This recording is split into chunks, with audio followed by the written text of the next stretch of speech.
Welcome to crack exam. आज है तारीख 24 अगस्त 2021 और 24 अगस्त 2021 के जितने भी इम्पोर्टेंट क्वेश्चन बन सकते हैं सारे हम आज इस वीडियो में डिस्कस करेंगे और हर क्वेश्चन से रिलेटेड इम्पोर्टेंट फैक्ट में मैं आपको बताऊंगा। तो आप पूरा वीडियो बहुत ध्यान से देखिए। लास्ट में मैं आपसे एक क्वेश्चन भी पूछूंगा जिसका आंसर आपको कमेंट बॉक्स में देना है। और आज की इस वीडियो में हम आपको खास मोस्ट 10 क्वेश्चन डिस्कस करने वाले हैं जो आपके एग्ज़ाम के लिए काफ़ी इम्पोर्टेंट रहेगा। तो चलिए फ्रेंड्स शुरू करते हैं। फ्रेंड्स आगे बढ़ने से पहले अगर आप हमारे चैनल पर नए हैं तो हमारे चैनल को लाइक शेयर और सब्सक्राइब करना ना भूलें और बेल आइकन को भी प्रेस कर लें ताकि हमारे प्रत्येक वीडियो का नोटिफिकेशन आपको मिलता रहे और आप हमारे प्रत्येक वीडियो से रूबरू होते रहें। तो चलिए शुरू करते हैं देरी न करते हुए पहले क्वेश्चन से। फर्स्ट क्वेश्चन से हमारा, हाल ही में अंतर्राष्ट्रीय दास व्यापार उन्मूलन दिवस कब मनाया गया? तो अभी 23 अगस्त को अंतर्राष्ट्रीय दास व्यापार उन्मूलन दिवस मनाया गया। तो इस क्वेश्चन का डी ऑप्शन सही है। यानी कि United Nation Environment and social and cultural organisation यानी कि यूनेस्को के द्वारा यह अंतर्राष्ट्रीय दास व्यापार उन्मूलन दिवस मनाया गया। और कब मनाया गया? 23 अगस्त को। यानी कि हैती में जो दास व्यापार बहुत ही ज़्यादा चरम अवस्था में था 1971 के आसपास, तभी से ये यूनेस्को ने ये दास व्यापार का उन्मूलन करने के लिए ये प्रत्येक वर्ष 23 अगस्त को यह दिवस मनाता है। यूनेस्को के द्वारा यह दिवस मनाया जाता है। नेक्स्ट क्वेश्चन है हमारा, हाल ही में विश्व एथलेटिक्स अंडर 20 चैंपियनशिप में शैली सिंह ने कौन सा पदक जीता है? तो अभी शैली सिंह ने रजत पदक जीता है। विश्व एथलेटिक्स अंडर 20 चैंपियनशिप में शैली सिंह ने अभी रजत पदक जीता है। ये भारत का तीसरा पदक है जो विश्व एथलेटिक्स अंडर 20 चैंपियनशिप जो नैरोबी में हो रहा है, केन्या की राजधानी नैरोबी में हो रहा है, वहाँ का भारत का यह तीसरा पदक है। यह स्वर्ण पदक से 0.01 मीटर से चूक गई। यानी कि इनके द्वारा जो 6.59 मीटर जो लॉन्ग जंप कूदा गया था और इसके अलावा इनके प्रतिद्वंदी के द्वारा 1.01 वो उनके द्वारा कूदा गया था और उन्हें स्वर्ण पदक मिला, जबकि शैली सिंह को रजत पदक से ही संतोष करना पड़ा। नेक्स्ट क्वेश्चन है हमारा, हाल ही में किस राज्य में मिशन शक्ति 3.0 का शुभारंभ किया गया है? तो अभी उत्तर प्रदेश राज्य में मिशन शक्ति 3.0 का शुभारंभ किया गया। तो इस क्वेश्चन का बी ऑप्शन सही है। यानी कि टीकाकरण को बढ़ावा देने के लिए शिशुओं में और माताओं में बेहतर स्वास्थ्य और जीवन के लिए मिशन शक्ति 3.0 का शुभारंभ किया गया। यानी कि मिशन शक्ति के तीसरे चरण का शुभारंभ किया गया। कहाँ किया गया? उत्तर प्रदेश में किया गया। तब उत्तर प्रदेश की बात आई है तो उत्तर प्रदेश की कैपिटल क्या है? लखनऊ। और लखनऊ से ही क्वेश्चन बन जाता है कि लखनऊ किस नदी के किनारे है? तो लखनऊ गोमती नदी के किनारे है। और लखनऊ उत्तर प्रदेश के चीफ मिनिस्टर कौन है? योगी आदित्यनाथ। उत्तर प्रदेश के गवर्नर कौन है? आनंदीबेन पटेल। अब उत्तर प्रदेश की बात आई है तो उत्तर प्रदेश में दुधवा नेशनल पार्क है और कतर्निया घाट वाइल्ड लाइफ सेंचुरी है और इसके अलावा पीलीभीत टाइगर रिजर्व है। इसके साथ ही अमनगढ़ टाइगर रिजर्व भी उत्तर प्रदेश में है।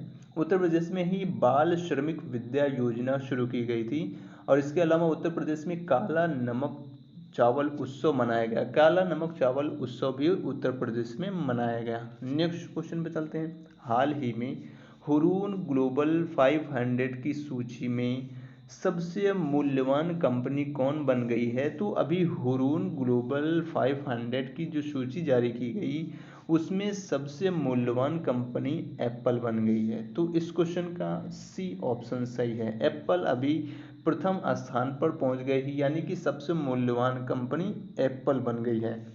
दूसरे नंबर पर माइक्रोसॉफ्ट है, तीसरे नंबर पर अमेज़ॉन है। तो इस तरीके से आप ये 3 मोस्ट याद रखना। तो हुरून ग्लोबल 500 की सूची में मूल्यवान कंपनी कौन बन गई है? एप्पल। नेक्स्ट क्वेश्चन है हमारा, हाल ही में किस फिल्म निर्माता का अभी निधन हो गया है? तो अभी हाल ही में किस फिल्म निर्माता का निधन हो गया है?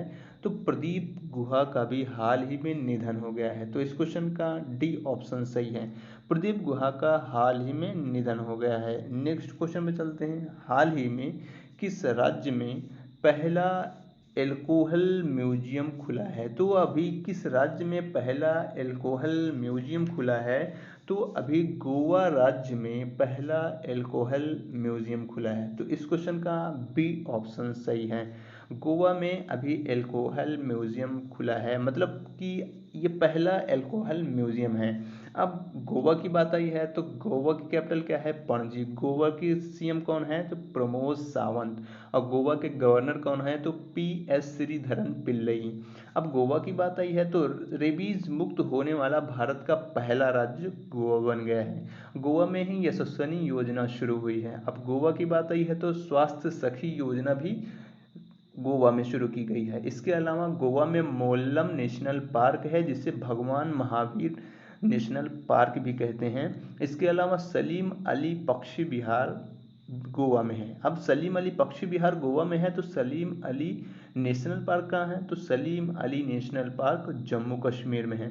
इसके अलावा गोवा में 19 दिसंबर को गोवा मुक्ति दिवस मनाया जाता है और गोवा स्थापना दिवस 30 मई को मनाया जाता है। नेक्स्ट क्वेश्चन है हमारा, हाल ही में किसे पाकिस्तान क्रिकेट बोर्ड का कार्यकारी चेयरमैन नियुक्त किया गया है? तो अभी अजीजुल्लाह फजली को पाकिस्तान की क्रिकेट बोर्ड का कार्यकारी चेयरमैन नियुक्त किया गया है। तो इस क्वेश्चन का डी ऑप्शन सही है, पाकिस्तान के क्रिकेट बोर्ड का कार्यकारी चेयरमैन अजीजुल्लाह फजली को नियुक्त किया गया है। अब पाकिस्तान की बात आई है तो पाकिस्तान की कैपिटल क्या है? इस्लामाबाद। पाकिस्तान के चीफ मिनिस्टर कौन है? पाकिस्तान के प्राइम मिनिस्टर कौन है? तो क्रिकेटर इमरान खान। अब पाकिस्तान की बात आई है तो पाकिस्तान की करेंसी क्या है? पाकिस्तानी रुपया। भारत और पाकिस्तान को डिवाइड करने वाली लाइन को क्या कहते हैं? Red Cliff line. भारत और अफगानिस्तान को डिवाइड करने वाली लाइन को क्या कहते हैं? Red Durand line. और यूएस और कनाडा को डिवाइड करने वाली लाइन को क्या कहते हैं? 49th parallel. और ये साउथ कोरिया और नॉर्थ कोरिया को डिवाइड करने वाली लाइन को क्या कहते हैं? 38th parallel. नेक्स्ट क्वेश्चन पे चलते हैं, हाल ही में किस राज्य में भारत के सबसे अधिक ऊंचाई पर हर्बल गार्डन का उद्घाटन किया गया है? अभी किस राज्य में भारत के सबसे ऊंचे हर्बल गार्डन का उद्घाटन किया गया है? तो वो किया गया है उत्तराखंड में।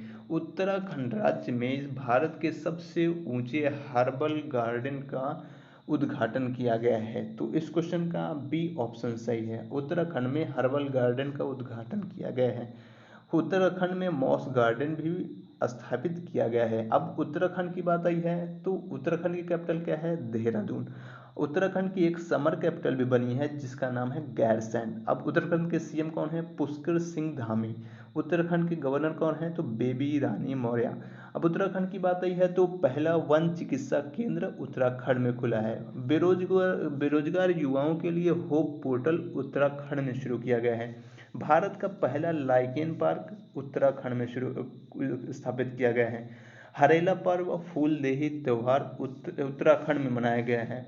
इसके अलावा फूलों की घाटी कहाँ है? तो उत्तराखंड में है। उत्तराखंड की बात आई है तो Jim Corbett national park Uttarakhand में है, जो भारत का सबसे पुराना नेशनल पार्क है, जिसका पुराना नाम है हैली नेशनल पार्क। और उत्तराखंड में ही जो आसन वेटलैंड है उसे रामसर सूची में शामिल किया गया है और उत्तराखंड का वह पहला आर्द्रभूमि क्षेत्र है जिसे रामसर सूची में शामिल किया गया है।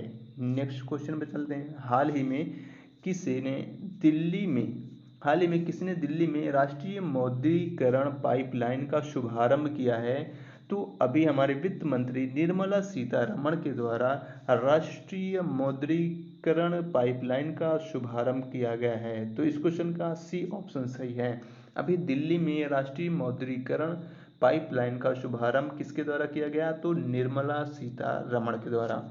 नेक्स्ट क्वेश्चन पे चलते हैं। हाल ही में 1971 के युद्ध में विजय के 50 वर्ष पर कौन सा समारोह आयोजित किया या मनाया गया है? तो अभी 1971 के युद्ध के विजय के 50 वर्ष पर कौन सा समारोह मनाया गया है? तो अभी स्वर्णिम विजय वर्ष समारोह मनाया गया है। तो इस क्वेश्चन का सी ऑप्शन सही है। स्वर्णिम विजय वर्ष जो समारोह मनाया गया है 1971 के भारत पाकिस्तान युद्ध के विजय के उपलक्ष्य में मनाया जा रहा है। तो इस क्वेश्चन का सी ऑप्शन सही है। अब आपके लिए आज का क्वेश्चन, आज आपके लिए लास्ट वीडियो को क्वेश्चन का आंसर। लास्ट वीडियो में हमने आपसे क्वेश्चन पूछा था कि हाल ही में किसकी पुण्यतिथि को सद्भावना दिवस के रूप में मनाया गया है? तो सद्भावना दिवस के रूप में किसकी पुण्यतिथि को मनाया गया? तो राजीव गांधी की पुण्यतिथि को सद्भावना दिवस के रूप में मनाया गया। तो इस क्वेश्चन का डी ऑप्शन सही था और काफ़ी सारे बच्चों ने इसका आंसर सही दिया था। मैं आपको फिर एक बार बोलता हूँ कि आपको जितना भी क्वेश्चन से रिलेटेड इंपॉर्टेंट फैक्ट याद हो वो आप ज़्यादा से ज़्यादा लिखने की कोशिश किया करें ताकि वो आपको हमेशा याद हो जाए और वो आपके एग्ज़ाम के लिए काफ़ी इम्पोर्टेंट होगा। तो ये था क्वेश्चन का आंसर, डी ऑप्शन इसका सही था। अब आपके लिए आज का क्वेश्चन, आपके लिए आज का क्वेश्चन है हाल ही में श्री लाला गणेशन को किस राज्य के राज्यपाल के रूप में नियुक्त किया गया है? तो इसका आंसर आपको कमेंट बॉक्स में देना है और इससे रिलेटेड इंपॉर्टेंट फैक्ट जो भी आपको याद हो वो आप ज़्यादा से ज़्यादा लिखने की कोशिश करें ताकि आपको वो याद हो जाए। तो ये था फ्रेंड्स आज का हमारा करंट अफेयर। आपको ये कैसा लगा आप हमें कमेंट करके ज़रूर बताएं और मैं फिर आपसे क्या कहता हूँ कि आपके पास जितने भी इससे रिलेटेड व्हाट्सएप और फेसबुक ग्रुप हैं उन सब में इस वीडियो को ज़्यादा से ज़्यादा शेयर करें ताकि ज़्यादा से ज़्यादा लोग इस वीडियो से जुड़ सकें और इसका लाभ ले सकें। तो ये था फ्रेंड्स आज का हमारा करंट अफेयर। आपको ये कैसा लगा आप कमेंट करके ज़रूर बताएं। मिलते हैं नेक्स्ट वीडियो में, तब तक के लिए नमस्कार।